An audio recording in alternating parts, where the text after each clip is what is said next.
Hey guys, just a couple important announcements before I get into the video. So first off, there's a couple important links in my description if you want to check those out.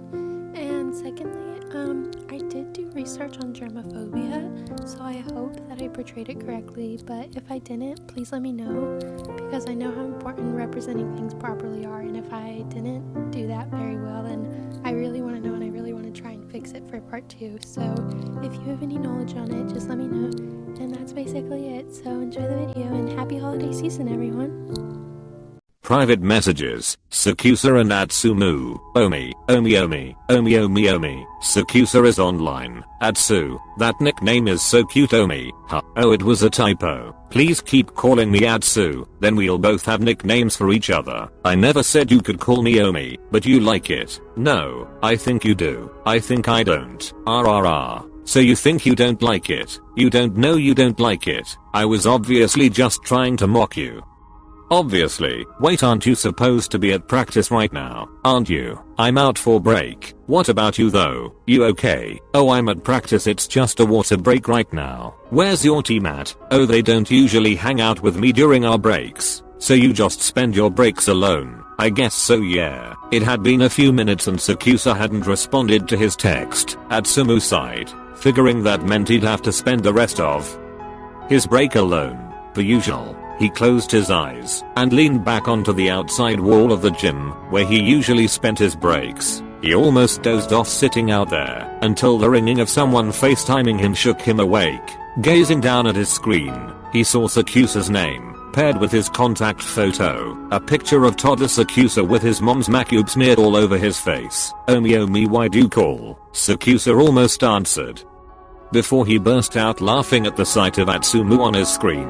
Hey, what are you laughing at? It's literally just my face you're seeing. Sakusa vaguely gestured at his hair, unable to talk between wheezes, a sight Atsumu had rarely seen and would never get used to. Atsumu looked at himself in the corner of the screen and immediately flushed. His bangs were pinned back with a sparkly butterfly clip gel, making the blonde hair stick straight up in one long tuft. Oh my god, I forgot about that completely. The coach's daughter is here today and she was throwing a tantrum about wanting to do someone's hair. So you, oh my god, this is too good. So you volunteered, obviously because I'm such a charitable saint, Omi-kun. I thought you knew that already. That is such bull. Wait, you look like Lala from the Teletubbies. I have to take a screenshot of this, hold still. Sakusa fell into another fit of hysterical laughter, and Atsumu knew that if it were anyone else he would be at their throat. But seeing Sakusa laugh so openly and loudly snubbed any annoyance Atsumu had with him. Geez, Omi-kun, you're so mean to me. Mean? He stopped to laugh for a couple more seconds, and Atsumu found it contagious, and began to laugh too. I'm the one who FaceTimed you, so you don't have to be alone during breaks. I'm not mean. At that, the two of them immediately stopped laughing, both blushing at what Sakusa had just said. The whole gimmick of their friendship thus far was Sakusa pretending not to care for Atsumu and Atsumu being aware that was completely untrue. But hearing Sakusa voice his affections for the first time made both boys a little nervous. Omi-kun, I knew you were all soft on the inside, like a bunny. Like a bunny. Hey, you called me a Teletubby. I think calling you a bunny is fair game. Atsumu, everyone can hear you flirting from inside the gym. Shut up and get back inside so we can practice. Seeing Osamu on screen caused Sakusa to mellow out entirely, a complete change from how he'd been with Atsumu a minute ago. He only felt okay with showing his true personality, competitive and funny, to those he felt comfortable and safe around. So far, Atsumu and basically anyone in his family were the only ones who knew Sakusa wasn't a stoic and generally annoyed person. It's probably like flirting with a brick wall anyways, so hurry your ass up, you little. The FaceTime ended suddenly, but Sakusa got a glimpse of what was obviously Atsumu chasing after his twin. Sakusa spaced out, staring at the messages between him and Atsumu. Oh, they don't usually hang out with me during our breaks. His frown deepened as he read the message over and over again. An hour later, he found himself pulling out of the driveway of his house, a bag shoved with a week's worth of clothes laying in the passenger seat. Thankful that his school was out on break so he wasn't missing anything. He decided to get on FaceTime with Komori about 20 minutes into the drive, so he'd be less bored. His phone was held by a stand next to his steering wheel, though he was smart enough to keep his eyes on the road. I can't believe I'm doing a 9-hour drive, just so Atsumu doesn't have to spend his water breaks alone. Yeah, well, you know what? It's called being in love. Yes, Komori, I'm aware. Thanks. You're aware. You're aware. That means you just admitted to it. The antisocial and mean Sakusa Kiyumi is in love with the haughty and stuck-up Atsumu Miya. He is not haughty or stuck up. Noticed how you only defended him instead of yourself? That's a symptom of love, baby. By Komori. Hey wait, Sakusa ended the call, instead turning on music. Of course, the song playing was some love song, making Sakusa hit his head against the steering wheel, jumping as he accidentally hit the horn. It was nearing 11 PM, and he was only halfway to Hyogo. Sakusa groaned, tightening his grip on the steering wheel, and secretly wishing that Atsumu lived closer, for many reasons. The next day, everyone, let's take a 20-minute break for water and stretching. And Atsumu, breaks are not for flirting with a boy over FaceTime. Kita-san, so mean, and we aren't flirting. Okay, first off, that's a lie, and second off, Kita didn't tell the entire story before you rudely interrupted him. Kita was trying to say that this break you don't have to flirt with him over FaceTime. What? Do you guys forget that Atsumu's genes made him dense as hell? We have the same genes. Oh my god, stop interrupting. We're trying to say that Sakusa is here, so you can do your gross flirting face to face, like right now. Oh, that's all. Just give it a minute. Wait, what? Why didn't you Atsus tell me? We tried. Atsumu turned around to the gym doors, and saw Sakusa walk in, pulling a mask up, and waving to Atsumu. Omi.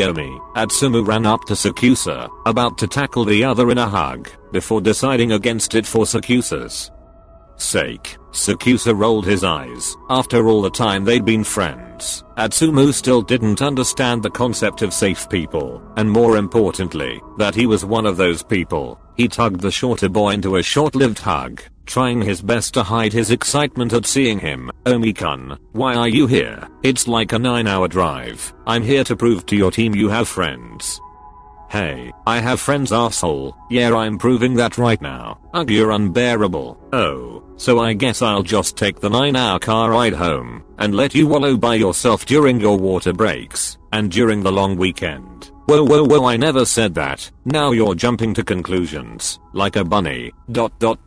Like a bunny. I told you you're a bunny. I'm not like a bunny. On the other side of the gym, the two could hear Osamu fake gag and make a remark about getting a room. Sakusa had to physically stop Atsumu from chasing after his brother. Anyways, speaking of bunnies, did you see the text I sent you yesterday? I drove straight here last night, so I haven't checked my messages since yesterday. Oh well, you should check them. Sakusa glared suspiciously at Atsumu, who had an annoyingly humorous lilt in his voice. He cleared his throat, preparing his best Atsumu impression as he opened his messages. Hey Omi-kun, so we were talking about how ya looked like a bunny, and after a little bit of my amazing Google skills, I found this. Hey, that is not at all what I sound like. You say in the exact same voice as I just read in. Anyways, keep going. Keep reading. Atsumu rested his chin on Sakusa's shoulder, watching as Sakusa scrolled down to the picture Atsumu sent of an angry and fluffy black bunny with a "this looks like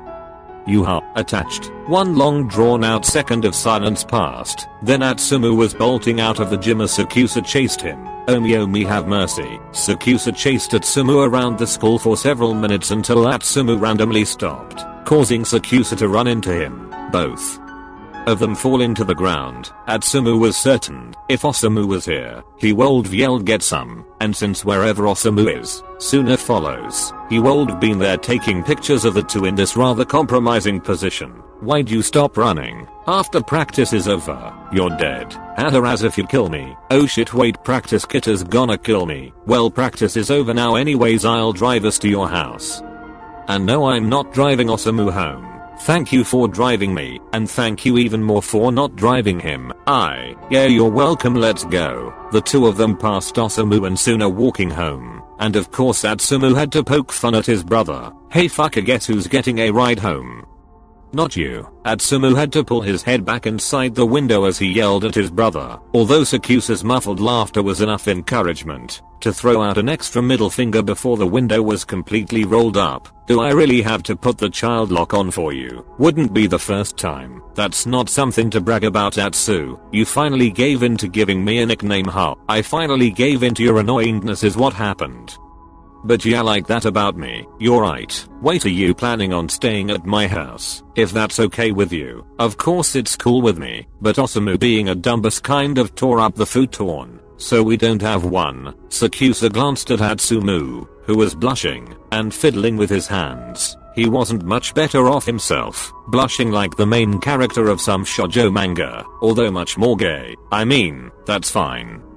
It's you after all. So it's not like my germophobia is going to bother me too much. As they shuffled into the house, Atsumu shot him a questioning look, but shrugged it off quickly and told Sakusa he was going to take a shower. Sakusa was left alone in Atsumu's room, which was surprisingly clean. According to Osamu, Atsumu always kept his room clean in case Sakusa made a surprise visit. He made himself at home on Atsumu's bed, watching TV and definitely not staring, when Atsumu walked into the room, shirtless and hair still dripping wet. Hey lovebirds, I made you two dinner, even though one of you drove by and called me a fucker and the other one of you definitely encouraged it. Someone drove by you and yelled at you. That's terrible. So terrible, I wonder who it was. Do you know? Atsu. No clue. What about you, Omi? Nope. Osamu groaned, slamming the bedroom door shut behind him, while the other two boys laughed. Should we watch something while we eat? Whatever you want. Or yes, we are watching Grave of the Fireflies. Why? That movie is so sad. Exactly. The two settled on Atsumu's bed, their sides glued together as they ate dinner. Atsumu, sleepy from practice, subconsciously leaned into Sakusa's side and ended up falling all seat curled into him. Sakusa was forever grateful that his germophobia had allowed for Atsumu to be a safe person, so he could enjoy his touch, something he was so starved of otherwise. He turned off the TV, moving the plates aside, and throwing a blanket over the two of them, careful not to separate himself from Atsumu. As he was about to cuddle in, his phone dinged. Remember the plan, Kiyumi. Tell him. Just one last announcement before this video ends. I want to thank this beautiful user so much for donating to me. I got to see the video that you just watched like 16 hours early, but that's besides the point. I just wanted to say I'm super grateful for your donation and I love you so much. So that's all now, I promise, and the new video will be out soon.